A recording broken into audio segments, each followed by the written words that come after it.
as we look at the reason why we have an athletics and leisure services department, we talk in terms of quality of life and community good, and you know, it's a way that we can make the community a more attractive place to live, and it's good for business. We know that the out-of-town tournaments that we host here in town help pay for the cost of having local leagues. So as we bring in, it helps our economy as we bring in people from outside the area to participate in tournaments. As we look at the rec center, and as we compare our rec center with others, what we looked at was we took the I-15 corridor in this area and tried to compare the analysis of what it would cost on a daily basis, annual fees if they had them, and compare those with like facilities. And if you can, I'm not sure the best way to do this is, there is a page that that will say comparative analysis, and it's a matrix that kind of goes sideways. It's a sideways facing. Get to that here. Yeah, that's the field use fees. Basically, I just kind of hit the highlights on it. Here we go. Where we compare. We're talking about the rec center right now. As far as it's quite a ways. Actually, we can do that. Let's go ahead and do that one first. No.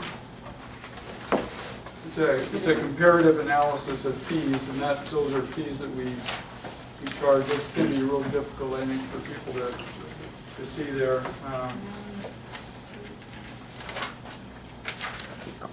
It'll look like that. It's probably the next page. Okay, we'll go ahead and do the athletic field use fee comparison. What we did, since there's so many different variations of what, let's say I wanted to take a tournament to St. George, or take one to North Las Vegas, or Clark County, or in Henderson, they all charge so many different types of fees. Some will charge to have the lights turned on. Some will charge $40 for field grooming. Others will charge $15 an hour to have a field monitor. So what I tried to do was compare having an adult 2-day tournament using 6 fields by a for-profit organization. Some of these groups, they give a break. They charge half the price for a nonprofit as a for-profit organization. So as you compare the fees there, you'll see that we're the least expensive. And as we go back, and there are people in the room that were back when we first started building fields and really emphasized softball, and we saw what that did to our economy. The philosophy then was get people to come and participate in events in Mesquite. And we've seen what that has done, not only for Mesquite, but St. George has also put a lot of effort into their softball fields. They have some of the newer fields in the area. And so our closest in comparison is North Las Vegas, and we're about 34% less expensive. They charge about $240, but when you per field per day, and we charge $150 per field per day. We have a $100 preparation fee or a setup fee. And when you consider all the other costs, and you look at some of the other costs that are involved in there, it would cost me $2,800 to run a tournament there as opposed to $1,900 here. So I don't know, can I take any questions, or do I just keep going through a presentation? I can give a presentation okay. at this point. Okay. The questions and answers are going. Okay.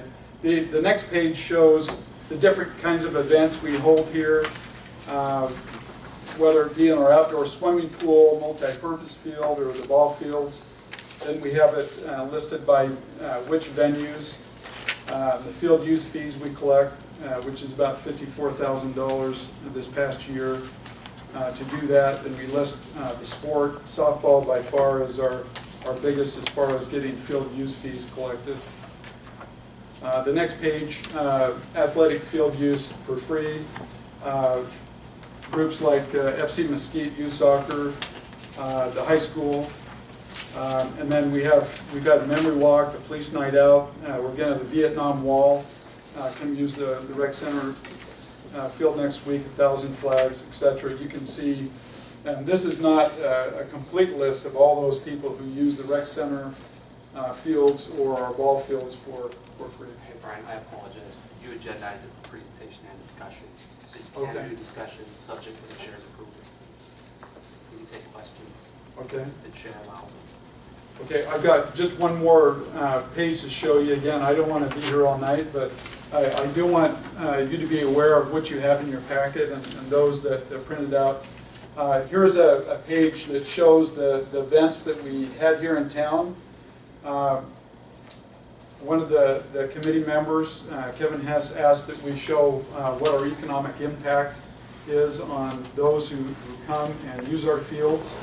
And you'll see the columns, the number of teams, the estimated number of visitors, and then the economic impact. There's no dollar signs there, but under impact is the estimated economic impact that each event brings. I might as well show it up here.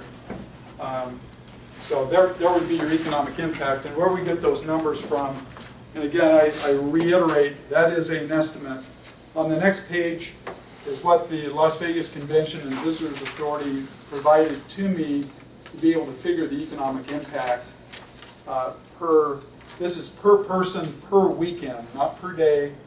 And again, we're trying to take data, visitor data, that'd be this page right here, visitor data, and extrapolate it across to sports data. I know when I took my kids on sports trips, you know, we were going shopping and we were doing all kinds of things. We're saying that they only spend $3.30 in shopping, but that's, again, this is all averages. This is what the LVCVA is given for us to try and do the best we can to estimate what the economic impact would be. So as we go back and look at what we get on the field use, but the economic impact, if you want to, Jerry, go up about 3 more slides where it says economic athletic event cost recovery, where we're estimating the economic impact of all the events that come to town, and it's about $11.2 million. Yeah, scroll down just a little bit. So when you compare the visitation as opposed to what other uses people come for to Mesquite, it's a significant portion of it.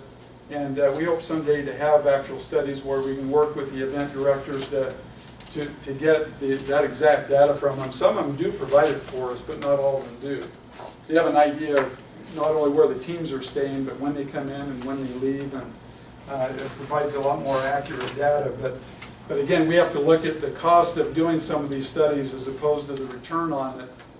So this just kind of helps us have an idea of the possibility. If you scroll down a little farther, you'll see the actual impact on the budget, the actual numbers that come in.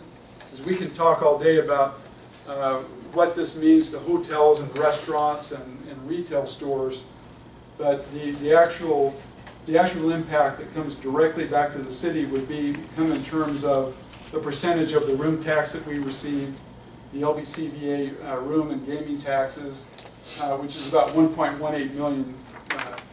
Not all of that, obviously, is from events alone. We're saying that about $121,000 of that is from events, estimate, our best estimate. So we recover about 33% of our costs in hosting these events. And again, it goes back to, my understanding is, and I can be corrected here, from the beginning when those fields were built, the Pioneer Memorial Field, the philosophy was that we wanted to provide the very best venue that we possibly can to attract people, to get them to stop off the freeway and to come and spend a little more than just pumping gas and getting something to eat, but where they can come and spend a few days and have a true economic impact on the community.